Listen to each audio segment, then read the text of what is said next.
வணக்கம் நண்பர்களே, முக்கியமான சில டாபிக்ஸை இந்த பதிவில் பார்க்க போகிறோம். முதல் டாபிக் என்ன பார்க்க போகிறோன்னா, அண்ணாமலை நிலம் வாங்கியிருக்காரு.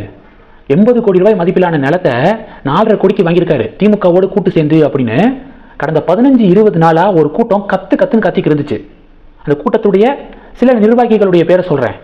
மாரிதாஸ், கல்யாண்ராமன், கிஷோர் கேசாமி, சில திராவிட பாஜக தலைவர்கள், இவங்கெல்லாம் கத்துன்னு கத்திக்கு இருந்தாங்க. அண்ணாமலைக்கு எதிராக ஒரு நரேட்டிவை செட் பண்ணணும் அப்படின்னு தீயாக வேலை பார்த்துக்கு இருந்தாங்க. நேற்று கரூரில் பாதிக்கப்பட்டவர்களை சந்திச்சுட்டு ஒரு ப்ரெஸ் மீட் கொடுத்தார்ல, இந்த முக்கி 15-20 நாள் இவங்க பண்ண நரேட்டிவ் எல்லாத்தையும் 30 நிமிஷம் ப்ரெஸ் மீட்டில் போட்டு துவம்சம் பண்ணிட்டார் அண்ணாமலை. அண்ணாமலையுடைய ஸ்ட்ரென்த் இதுதான்.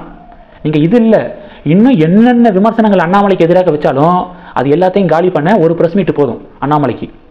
எவ்வளவு கிளாரிட்டியாக 20 நிமிஷத்தில் இவ்வளவு கிளாரிட்டியாக ஒரு தலைவர்னால பேச முடியுமா? நான்லாம் பாருங்கள் வள கொலன்னு பேசிக்கிறேன் ஒவ்வொரு வீடியோவையும். அதையும் பாவம் கஷ்டப்பட்டு அந்த சிரமத்தெல்லாம் தாங்கிக்கிட்டு நீங்கள் பார்த்துக்கிறீங்க. ஆனால் அண்ணாமலை பாருங்களேன், 20 நிமிஷம் அதாவது படிப்பறிவே இல்லாத ஒரு பாமரனுக்கு, அதாவது அரசியல்னா என்னன்னே தெரியாதவங்களுக்கு கூட அண்ணாமலை பேசுறது புரிஞ்சிடும்.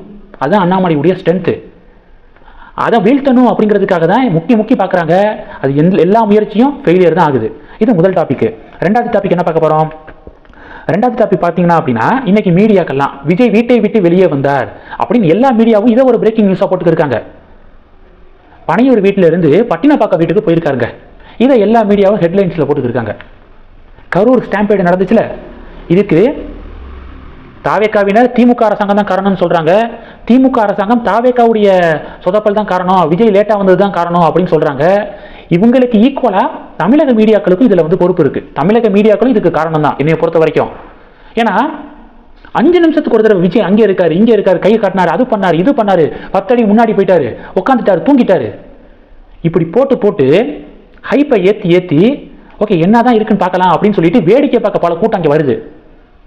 வேடிக்கை பார்க்க வந்த கூட்டம் தான் நிறைய பேர் இங்கே பாருங்க, கூட்ட நெரிசல் ஏற்பட்டு இறந்து போயிட்டாங்க. அதனால மீடியாக்கள் கொஞ்சம் பொறுப்போட செய்திகள் போடணும்.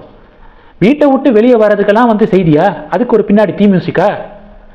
எப்பா நம்ம கிட்டலாம் பவர் இருந்துச்சுன்னா, நான்லாம் சம்மந்தப்பட்ட மீடியா மினிஸ்டராக இருந்தேன் அப்படின்னா எல்லா மீடியாக்களையும் ஒரே நேரத்தில் பேன் பண்ணி கொஞ்ச நேரம் அமைதியாக இருங்க, பழைய காலம் மாதிரி பொதிகை சேனல் மட்டும் ஓடட்டும் அப்படின்னு சொல்லிட்டு பண்ணாலும் பண்ணிடலாம். அப்படி இருக்கு இவங்களுடைய அட்ராசிட்டிஸ். இது ரெண்டாவது டாபிக். மூணாவது டாபிக் என்ன பார்க்க போகிறோம்? மூணாவது டாபிக் பார்த்தீங்க அப்படின்னா, இந்த சோசியல் மீடியா இன்ஃப்ளூயன்சர்ஸ் இருக்காங்களே, தயவு செஞ்சு தாவேக்கா இந்த சோசியல் மீடியா இன்ஃப்ளூயன்சர்ஸ்க்கு பணத்தை கொடுத்து இப்படி பேச வைக்கிறது தயவு செஞ்சு நிப்பாட்டிக்கோங்க அப்படிங்கிறது என்னுடைய தாழ்மையான வேண்டுகோள். ஏன்னா ஏகப்பட்ட பேர் இந்த இன்ஸ்டாகிராம் இன்ஃப்ளூயன்சர்ஸ் இருக்காங்களே, வீடியோ வெளியிடுறாங்க. கரூரில் ஒரு தரமான சம்பவம் நடந்துச்சு. 1 லட்சம் பேருக்கு சேர் போட்டு 1.5 லட்சம் பேர் வெளியே நின்றுக்கிட்டு தமிழ்நாட்டை தலைக்குனியை விட மாட்டேன் அப்படின்னு சபதம் எடுத்திருக்காங்க அப்படின்னு திமுக காசை கொடுத்து பிஆர் ஏஜென்சி மூலமாக காசை கொடுத்து இப்படி பண்ண வச்சிருக்காங்க அப்படின்னு சமீபத்தில் ஒரு பெரிய டிபேட் நடந்துச்சுல. அதுக்கு ஈக்குவலாக இப்போ என்ன தெரியுமா, பல சோசியல் மீடியா இன்ஃப்ளூயன்சர்ஸ் தளபதி மேலே தப்பே கிடையாது, I stand with Vijay, I stand with Thalapathy அப்படின்னு சோசியல் மீடியாவில் எல்லாருமே சொல்லி வச்ச மாதிரியே பேசி வீடியோ வெளியிட்டு இருக்காங்க. அதில் சில பேர்லாம் அழுது அந்த ட்ராமாவெல்லாம் பார்க்க முடியலை. ஒன்று நடந்துருச்சு அசம்பாவிதம், இனி இது மாதிரி நடக்காமல் பார்த்துக்கணும். அதுதான் அப்படி தான் நம்ம யோசிக்கணும். இனி என்ன பண்ணுனா இது மாதிரியான கொடூரமான இன்சிடென்ட் நடக்காது அப்படின்னு தாவேக்கா யோசிக்கணும். அதை விட்டுட்டு சோசியல் மீடியா இன்ஃப்ளூயன்சர்ஸை விட்டு இது மாதிரி பேச வைக்கிறதுனால பிரயோஜனம் கிடையாது. என்னுடைய தாழ்மையான வேண்டுகோள். லெஃப்ட் பாண்டி அப்படின்னு தாவேக்காவுடைய நிர்வாகி, அவர் பார்த்தீங்க அப்படின்னா சோசியல் மீடியாவில் சர்க்கார் படத்தில் வர இந்த சீன் தான் ஞாபகத்துக்கு வருது நேற்று நடந்த அந்த நிகழ்வுகள்லாம் பார்க்கும்போது அப்படின்னு அவர் ஒரு பதிவு போடுறாரு.